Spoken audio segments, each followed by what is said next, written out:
Hello, my amazing learners. Welcome back to Super English Podcast 2. I'm so glad you're here today. My name is Zoji, and in this episode, we are going to talk about finding balance in daily life. This podcast is designed for English learners at the B1 and B2 level.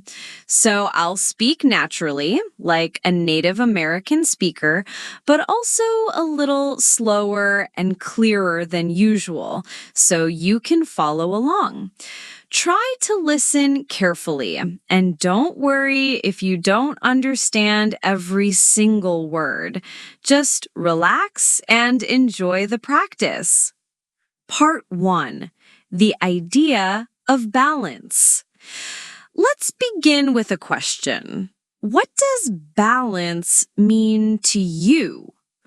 For many people, balance means having enough time for work, for family, for friends, and also for yourself. But in reality, life often feels busy, stressful, or even chaotic. We have deadlines, responsibilities, and sometimes we forget to rest. In American culture, people often say, I'm trying to find a good work-life balance. This means they want to succeed at their job, but also have time to relax, exercise, and spend time with loved ones. Part 2. A personal story with you. A few years ago, I was working in an office. Every day, I woke up early, rushed to work, and came home late. By the time I got home, I was too tired to cook dinner, so I usually ordered fast food. I didn't exercise, I didn't read books, and I rarely saw my friends. One day, I realized I was not happy. I was always tired, and even though I was doing my job, I didn't feel good about my life. That's when I decided to make a change. I started by doing one small thing. Every morning, before work, I went for a short walk. Just 15 minutes. During that walk, I left my phone at home. I listened to the birds, I looked at the sky, and I enjoyed the fresh air. It sounds simple, but it gave me energy for the whole day. Part 3. Balance in different areas of life. So, how can we create balance in our own lives? Let's talk about 4 important areas. 1. Work and study. Work is important, and study is important. But if you only work or only study, you might feel stressed and exhausted. That's why breaks are necessary. In the United States, many people follow the Pomodoro method.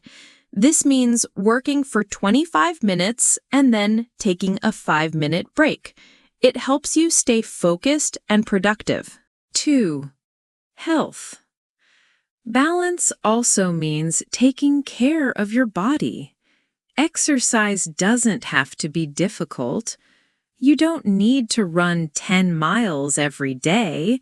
Even a short walk, some stretching, or riding a bicycle can help.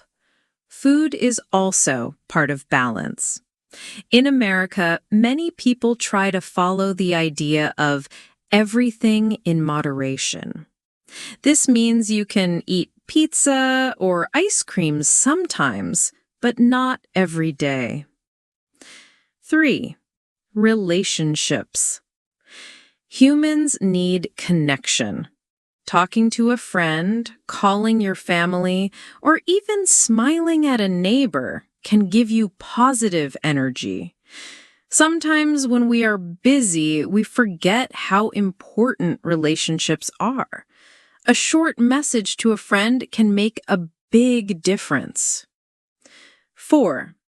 Personal time. Finally, you also need time for yourself.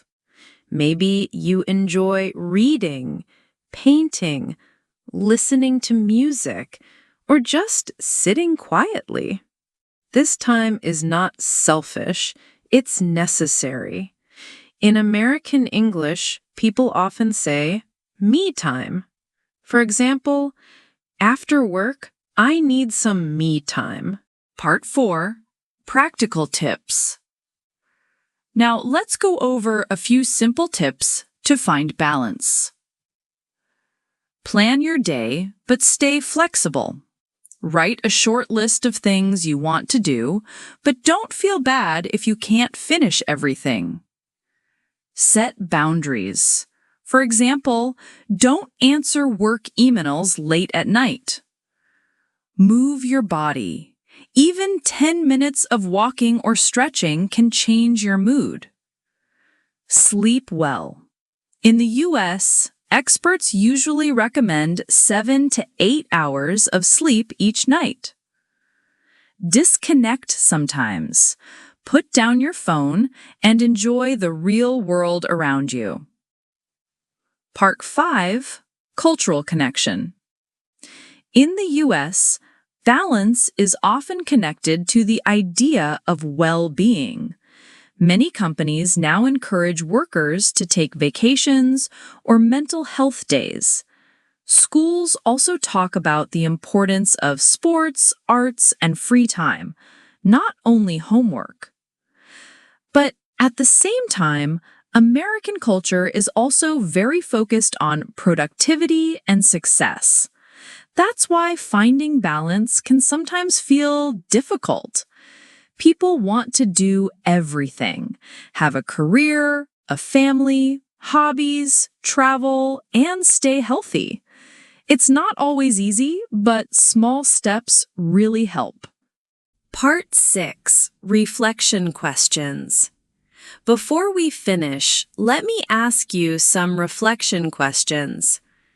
You can think about them in your mind or even write them down. What does balance mean to you? Do you think your life is balanced right now? Why or why not? What small change could you make this week to feel more balanced? Thank you so much for listening today. I hope this episode helped you practice your English and also gave you some ideas for your daily life. Remember, finding balance is not about being perfect. It's about small, simple choices that make you feel healthy and happy. If you enjoyed this podcast, try listening again tomorrow. The more you listen, the more natural English will feel. Take care of yourself, stay balanced, and I'll see you in the next episode.